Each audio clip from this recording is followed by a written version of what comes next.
Hi y'all, this is your old Hoosier Hillbilly again. And you can see I've been working on my motorhome again. Right here's what I've been working on. That's my fresh water tank.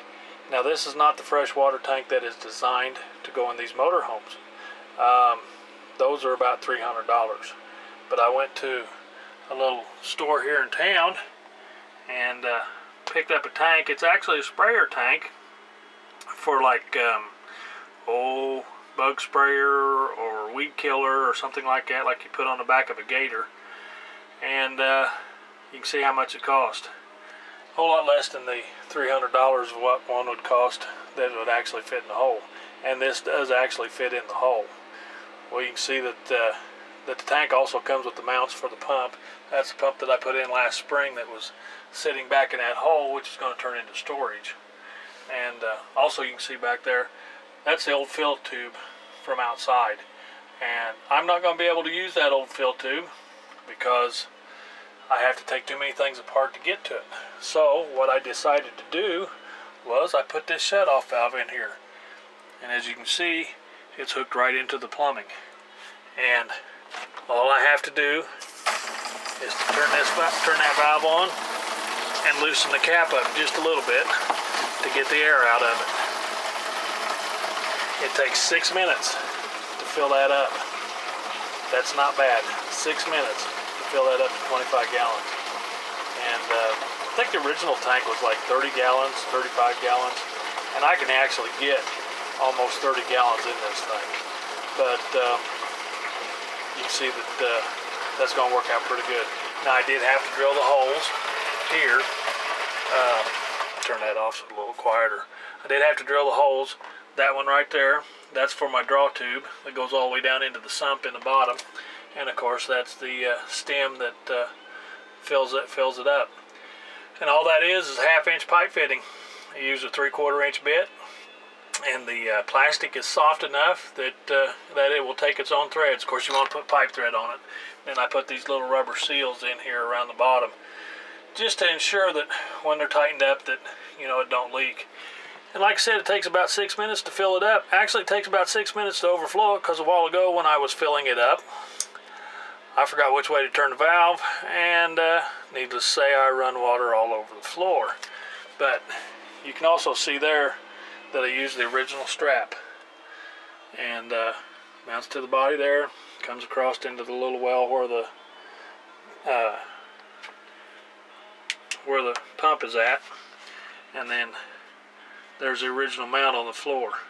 I just moved it over a little bit and turned it sideways and screwed it back into the floor. Now I will go down here underneath to show you that it says it's a tank with a sump on it. Well, right there's that sump, see? And it sits up off the floor. You can also see the water on it from where I overfilled it. Now, if you look right there, I had to put it on a 2x3. I just cut me a couple 2x3s and put it on there. And then you can see right there, that's the original mount for the strap. And the straps are long enough that I just put the put the nut on the eye bolt and tighten it up. And as you can see, it goes all the way up over the tank. But yeah, like I said, there's the sump for it, the well, and there's the price for it again. As you can see, it says it's a 25 gallon freestanding with sump. That's a whole lot cheaper than close to 300 bucks. And it actually works. Sits in there really good. And of course the floor and everything down here is still all wet.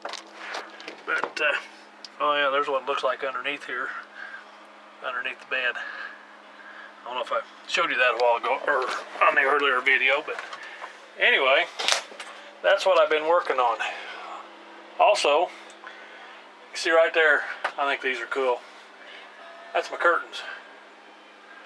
And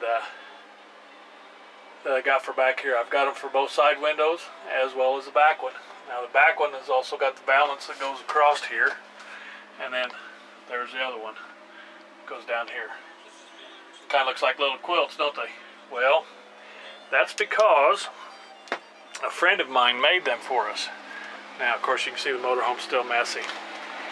But she made the curtains for us because she also made this quilt. And you can see what she put right there in the middle of the quilt. And I am very, very proud of this quilt. So proud of it, actually. I haven't used it yet. I'm scared to use it.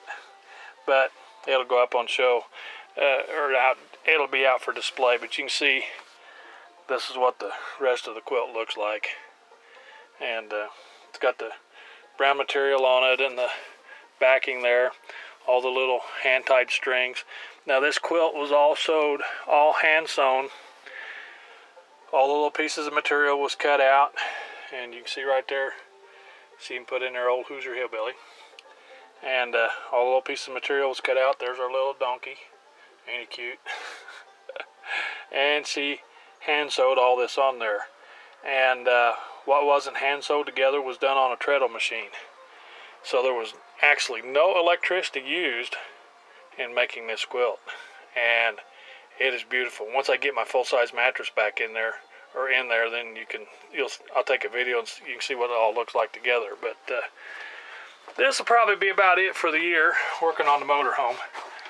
Like I said, this is what I've been working on because it's coming up on winter time, and I have to winterize the motorhome. Unfortunately, it's time to put it up.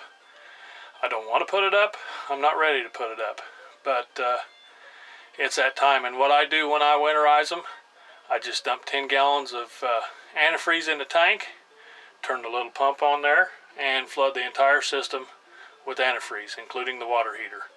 That's probably not the right way to do it, but I know that everything will have antifreeze in it. All the fittings, all the nozzles, all the everything.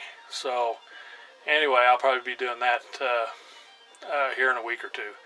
But for now, like I said, this is what I've been working on. All I got to do, turn that little valve. 6 minutes later, I got 25 plus gallons of water in that tank for us to go with. What we had been using before, I'll go here in the bathroom and show you what we'd been using before.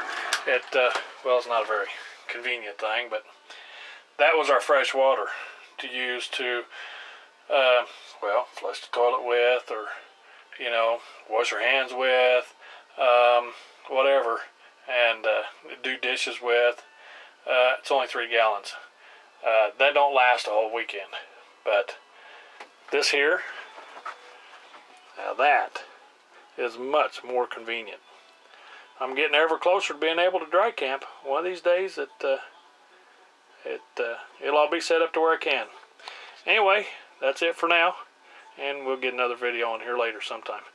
See you, bye.